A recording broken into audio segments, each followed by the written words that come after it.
আসসালামু আলাইকুম। আজ আমাদের এলাকায় এমন একটি দৃশ্য দেখা গিয়েছে যেটা দেখে মনে হচ্ছে আল্লাহ চাইলে কি না পারে। কিন্তু তার আগে আমার এই দুষ্টু ছেলের মিষ্টি মিষ্টি দুষ্টুমিগুলো দেখে নিন। আমি এখানে খাওয়াচ্ছিলাম আর সে এত পরিমাণ দুষ্টুমি শুরু করেছিল।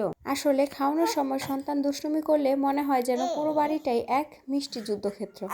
চামচটা মুখে দেওয়ার আগে সে নতুন নতুন আইডিয়া নিয়ে হাজির, সব থুতু দিয়ে বের করে দিচ্ছে, আবার মুস্কি মুস্কি হাসছে। যদি রাগ দেখাতে যায় তাহলে এই মিষ্টি হাসি দিয়ে সেই রাগটাকে ঢেকে দেয়। কিন্তু তবুও দিনের শেষে এই দুষ্টুমিগুলোই ছোট ছোট সুন্দর মুহূর্তে পরিণত হয়ে যায়। এবার যে বিষয়টি আমি আপনাদের সাথে শেয়ার করতে চাচ্ছি সেটা হচ্ছে একটি গরুর দুইটি বাচ্চা। আজকে আমাদের এলাকায় এই বিষয়টি অন্যরকম একটা আনন্দ নিয়ে এসেছে। একসাথে দুটি বাচ্চা হয়েছে, একেবারে জমজ সুখ মনে হচ্ছে। ছোট্ট ছোট এই বাচ্চাগুলো দেখার জন্য যেন এখানে এক মেলা বসে গেছে। আজ প্রথম নিজের চোখে এক গাভীর দুটো বাচ্চা দেখলাম। আপনারা কে কে এরকম ঘটনা নিজের চোখে দেখেছেন?